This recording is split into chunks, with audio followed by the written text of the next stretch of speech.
Okay အားလုံးမင်္ဂလာပါဒီနေ့ကတော့ကျွန်တော်ဟောပြခြင်းလဲဆိုတော့ချက်တွေဘာချက်တွေဘယ်လိုဆွဲလဲပေါ့နော်ပိုင်းချက်တွေဘယ်လိုဆွဲလဲဆွဲလို့ရတာတော့အများကြီးရှိတာပေါ့အဲ့တော့ကျွန်တော်လောဆိုတော့ဘာချက်လေးဆွဲပြချက်တစ်ခုဆွဲခြင်းလဲဆိုကျွန်တော် data တစ်ခုရှိရဘာလို့ကျွန်တော်တို့ကချက်တွေ graph တွေနဲ့ဖော်ပြရတာလဲဆိုတော့ကျွန်တော်တို့ data တွေက constraint တွေကြီးပဲဖြစ်နေတယ်ဆိုရင်ကျွန်တော်တို့မျက်လုံးထဲမှာ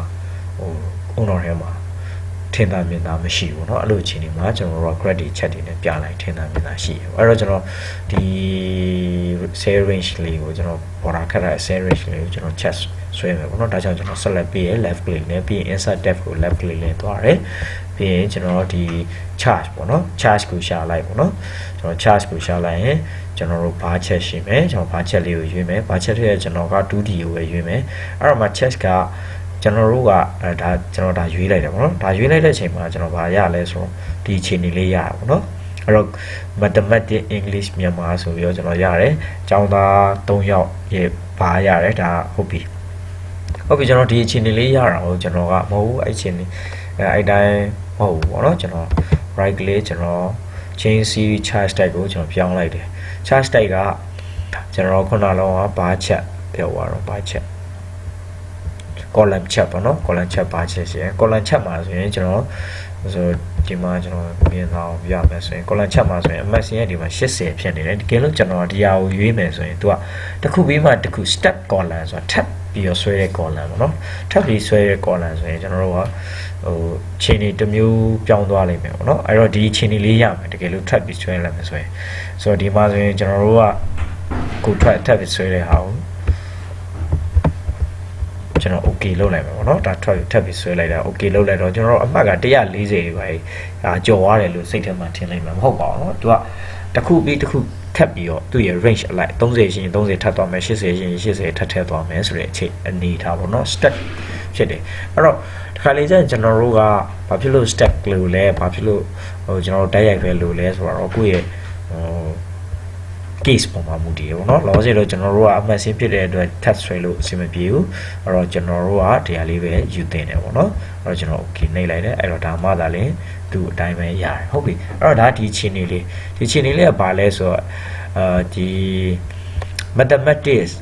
တဘာသာချင်းကိုသူဆွဲသွားတယ်တဘာသာချင်းကိုကျောင်းသားအလိုက်ဆွဲသွားတယ်အဲ့တော့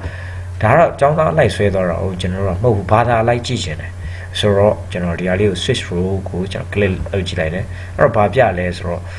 တင်ချာ AA ရဲ့တင်ချာဒါက AA ရဲ့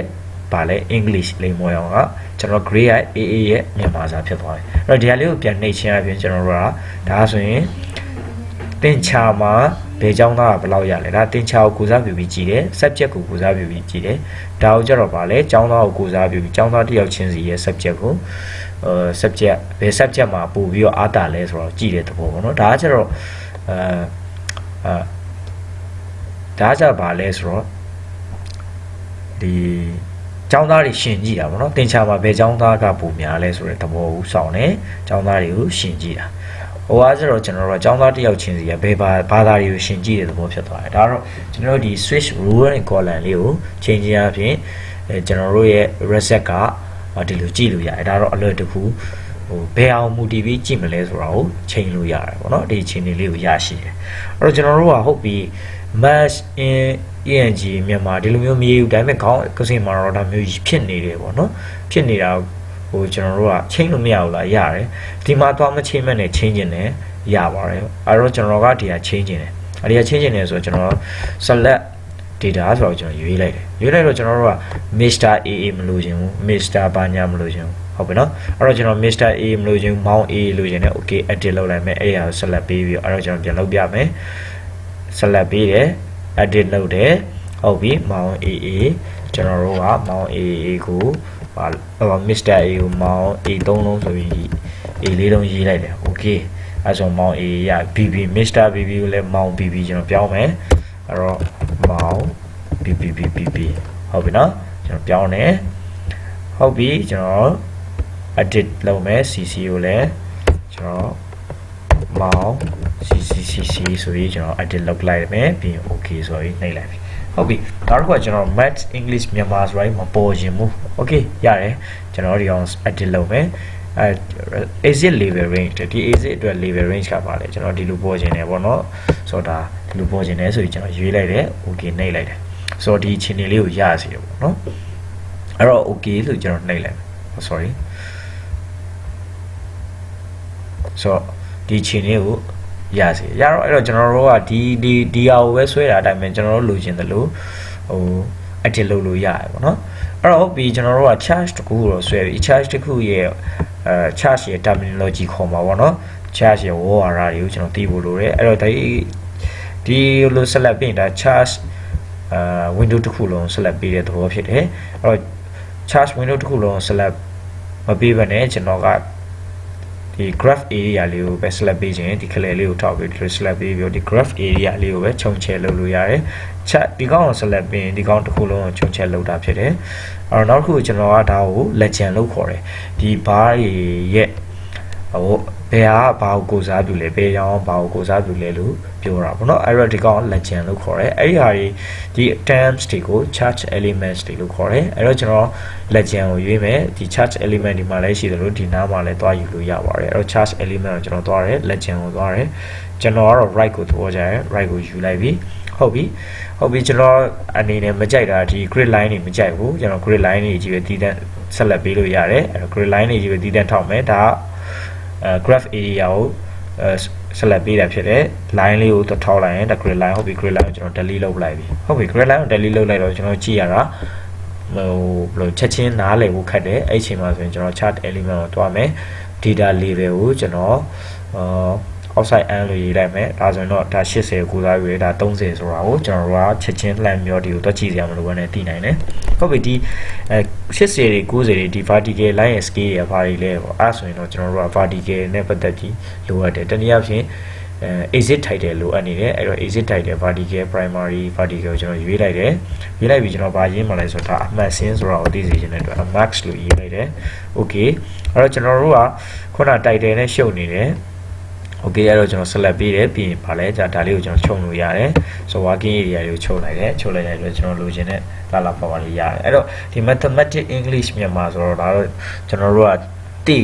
နေတဲ့လူတွေမို့လို့ပေါ့နော်သိရလူကဒါရဲ့ဘာကြီးတော့မသိရမိကြရဲဆိုမိကြလားဘာကြီးတော့ဆိုတာဖြစ်မှာဆိုလို့ကျွန်တော် exit title primary horizontal ကိုရေးလိုက်ရင်ဒါပါလဲ subject ဆိုပြီးကျွန်တော်ရေးလိုက်မယ် SUBJECT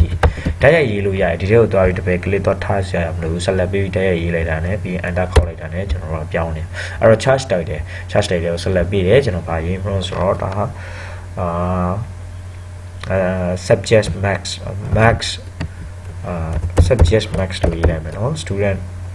student as apostrophe student MARKS student max and SUB JECT subject နဲ့ student max လို့ကျွန်တော်ရေးလိုက်တယ်ပြီးရင်အဲ့ဒါခေါက်ချလိုက်တယ် okay ကျွန်တော်ရဲ့ chapter title ရပြီ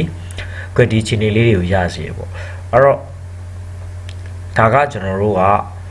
ဟိုဆွဲပြီးတော့မှเนาะဆွဲပြီးတော့မှဒီ range တစ်ခုလုံးဆွဲ range တစ်ခုလုံး select ပေးပြီးတော့ chat ဆွဲတာပေါ့အဲ့တော့ဟုတ်ပြီကျွန်တော်တို့က value ကြီးပဲဆွဲပြီးတော့မှ edit လိုက်လုပ်လို့မရဘူးလားရပါတယ်ပေါ့အဲ့ဒါကျွန်တော် value ကို select ပေးလိုက်တယ်ဒါပေမဲ့ value တွေပဲ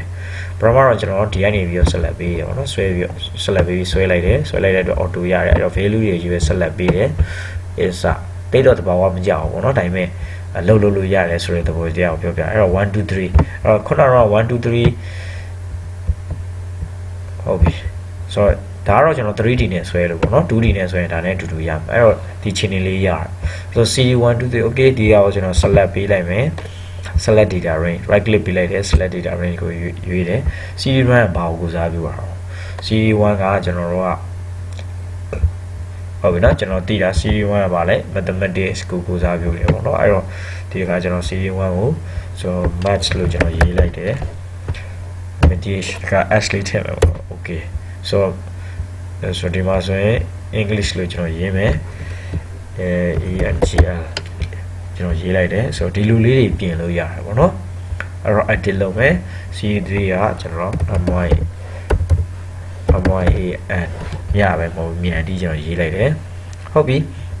ကျွန်တော်တို့က1 2 3ဟိုလိုက်ဆိုတော့ဒီခြေနေလေးရတယ်ပေါ့နော်ဆိုတော့1 2 3ကိုလည်းကျွန်တော်ပြင်လို့မရဘူးလားရတယ်ဟုတ်ပြီ1 2 3မဟုတ်တော့ဒီကဘာလဲဆိုတော့ subject 1 subject 1 ဟုတ်ပြီ subject subject 2ဟုတ်ပြီအဲ့တော့ subject 3ဟုတ်ပြီအဲ့တော့ကျွန်တော်ဒါလေးကိုပြင်မယ်ပေါ့နော် select ကျွန်တော် select data range ပြီးရင်ကျွန်တော်ဒါကို edit လုပ်မယ်ဆိုတော့ exit label ဒီ exit ရဲ့ label ကိုကျွန်တော်ဒီ subject 1 2 3လို့ပဲကျွန်တော်ပြခြင်းနဲ့ okay subject 1 2 3ဆိုတော့ဒီလိုလေးတွေပြင်လို့ရတယ်ပေါ့နော်အပြီးကြမှာလိုက်ထက်အတူတူပါပဲစနာဆိုတော့ဟိုကိုကပြီးကြမှာလိုက်ပြင်ရင်လည်းဆိုရင်တော့ value တွေကြီးပဲလုပ်ပြီးတော့လိုက်ပြင်လို့ရတာပေါ့နော်ဆိုတော့ဒါကိုရဲ့အခြေအနေပေါ်မှာမူတည်ပါတယ်ဟုတ်ပြီအဲ့တော့ကျွန်တော်ကဟုတ်ပြီဒီမှာကျွန်တော် English မပါခြင်းရတယ် no problem ဆိုတော့ဒီလိုအခြေအနေလေးပေါ့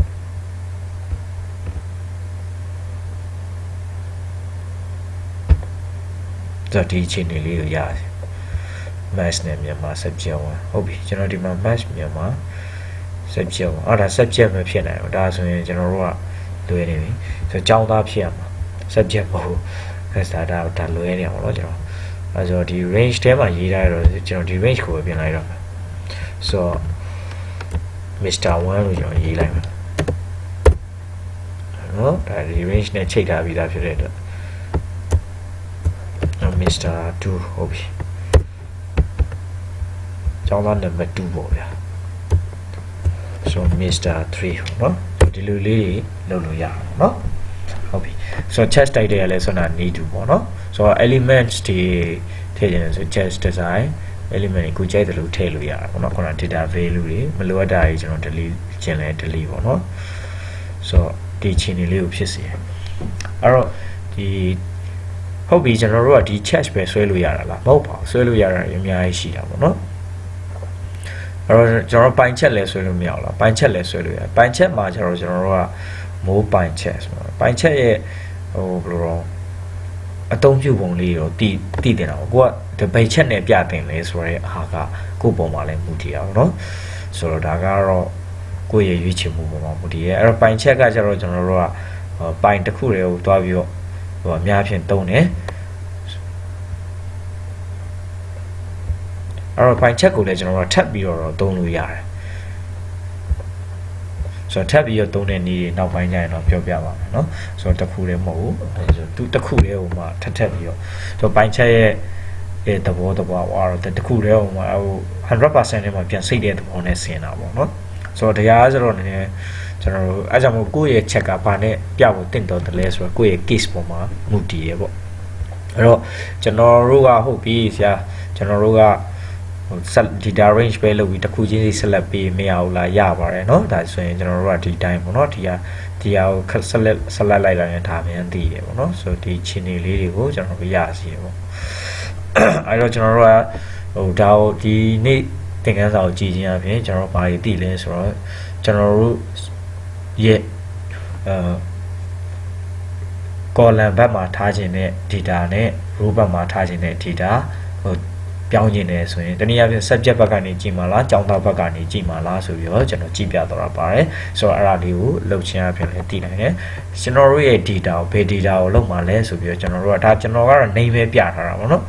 ဆိုတော့အဲ့ဒီဘယ် data ကိုလုပ်မှာလဲဆိုရင်ဒီမှာရှိတယ် value ဘယ် series ရဲ့ value ကိုလုပ်မှာလဲဘယ်ကနေဘယ်ထိလုပ်မှာလဲကျွန်တော်ဒီမှာထောက်ကြည့်လိုက်ရင်ဒီမှာပြတယ်မဟုတ်တခြားဟာဆိုလည်းရပါတယ်နော်ကိုအဆင်ပြေသလိုတစ်ခုချင်းစီကို select data range နဲ့လိုက်လုပ်လို့ရပါတယ်ဆိုတော့နားလည်မယ်လို့တော့မျှော်လင့်ပါတယ်အားလုံးကိုကျေးဇူးတင်ပါတယ်